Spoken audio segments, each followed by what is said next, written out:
Bollywood big screen presenting Bilitis. कहानी की शुरुआत में हमें 16 साल की एक मासूम और खूबसूरत लड़की बिलिटिस से मिलवाया जाता है, जो लड़कियों के एक बोर्डिंग स्कूल में पढ़ती है। बिलिटिस बाकी लड़कियों से थोड़ी अलग है। वह अपनी ही दुनिया में रहती है, जो कि प्यार, रोमांस और कल्पनाओं से भरी है। वह अक्सर अपनी डायरी में कविताएं लिखती है, जिनमें वह उस आदर्श प्यार का जिक्र करती है जिसे उसने अभी तक महसूस नहीं किया है। स्कूल में उसकी सहेलियां लड़कों के बारे में बातें करती हैं, लेकिन बिलिटिस का दिल किसी ऐसी गहरी और सच्ची भावना की तलाश में है जिसे वह शब्दों में बयान नहीं कर सकती। अब गर्मियों की छुट्टियां शुरू होने वाली हैं। बिलिटिस को छुट्टियों के लिए अपने पिता के एक पुराने दोस्त पियरे के घर जाना है, जो अपनी पत्नी मेलिसा के साथ एक खूबसूरत से देहाती इलाके में रहता है। बिलिटिस इस छुट्टी को लेकर बहुत उत्साहित है, क्योंकि वह शहर के शोर से दूर एक नई जगह देखने वाली थी। जब बिलिटिस वहां पहुंचती है, तो उस जगह की खूबसूरती देखकर हैरान रह जाती है।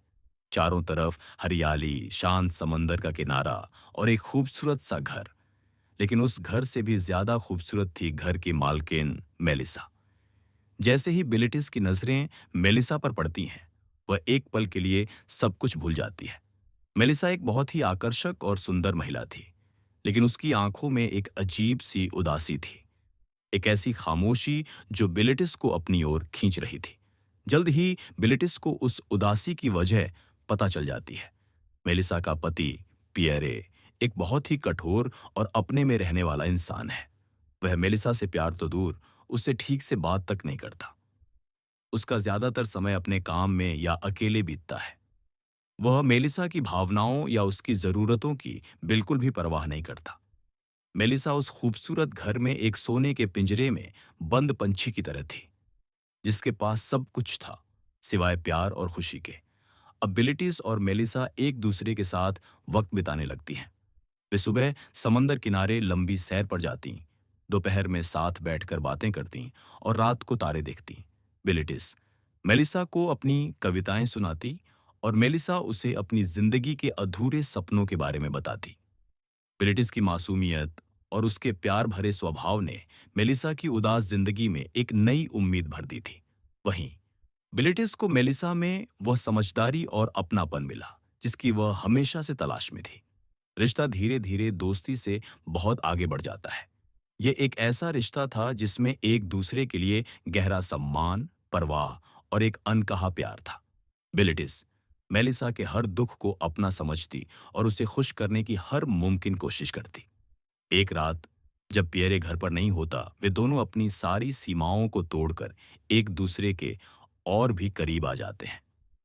बिलिटिस के लिए यह एक सपने के सच होने जैसा था।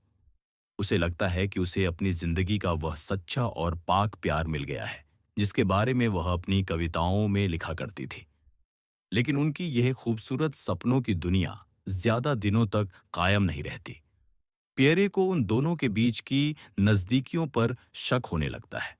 वह बिलिटिस की मौजूदगी को पसंद नहीं करता और मेलिसा पर नजर रखने लगता है। घर का माहौल अब पहले जैसा शांत और खूबसूरत नहीं रहता। पियरे की शक भरी निगाहें और उसका ठंडा व्यवहार उन दोनों के रिश्ते पर एक काले बादल की तरह छा जाता है। मेलिसा अब डरी डरी और सहमी हुई रहने लगती है। वह बिलिटिस से प्यार तो करती है, लेकिन अपने पति के गुस्से से भी डरती है। इसी बीच बिलिटिस की मुलाकात लुकास नाम के एक नौजवान और हैंडसम फोटोग्राफर से होती है। लुकास बिलिटिस की मासूमियत और खूबसूरती को देखकर उसे पसंद करने लगता है और उसे डेट पर ले जाना चाहता है। बिलिटिस भी कुछ देर के लिए उसकी तरफ आकर्षित होती है। वह लुकास के साथ बाहर जाती है, ये सोचकर कि शायद यह एक नॉर्मल रिश्ता है जिसे दुनिया स्वीकार करेगी। लेकिन लुकास के साथ होते हुए भी उसका दिल और दिमाग सिर्फ और सिर्फ मेलिसा के बारे में सोचता रहता है। उसे एहसास होता है कि लुकास उसे खुशी तो दे सकता है, लेकिन वह गहरा और रूहानी प्यार नहीं दे सकता जो उसे मेलिसा से मिला है। अब बिलिटीज एक मुश्किल चौराहे पर खड़ी थी। एक तरफ मेलिसा के साथ उसका खूबसूरत लेकिन नामुमकिन रिश्ता था, और दूसरी तरफ लुकास के साथ एक आसान लेकिन अधूरा रिश्ता। उसे यह कड़वी सच्चाई समझ में आ जाती है कि मेलिसा कभी भी अपने पति को और इस समाज को छोड़कर उसके साथ नहीं आ पाएगी। वह अपनी शादी में फंसी हुई है और उसके पास उस पिंजरे को तोड़ने की हिम्मत नहीं है। विलेटिस का दिल पूरी तरह से टूट जाता है। उसका वह खूबसूरत सपना जो उसने गर्मियों की छुट्टियों में देखा था, अब बिखर चुका था। भारी मन से वह वहां से हमेशा के लिए जाने का फैसला करती है। अपनी विदाई के वक्त वह आखिरी बार मेलिसा को देखती है। दोनों की आंखों में आंसू होते हैं, लेकिन वे कुछ कह नहीं पाती। बिलिटिस वापस अपने बोर्डिंग स्कूल लौट आती है, लेकिन अब वह पहले वाली बिलिटिस नहीं थी।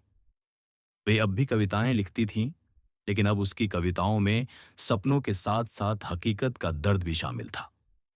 इस एक गर्मी की छुट्टी ने उसे प्यार का सबसे खूबसूरत और सबसे दर्दनाक सबक सिखाया था। उसने सीखा था कि कुछ प्रेम कहानियां सिर्फ यादों में जिंदा रहने के लिए होती हैं, हकीकत में नहीं। और इसी के साथ ये फिल्म, ये कहानी यहीं पर खत्म हो जाती है। उम्मीद करते हैं कि ये कहानी आपको पसंद आई होगी।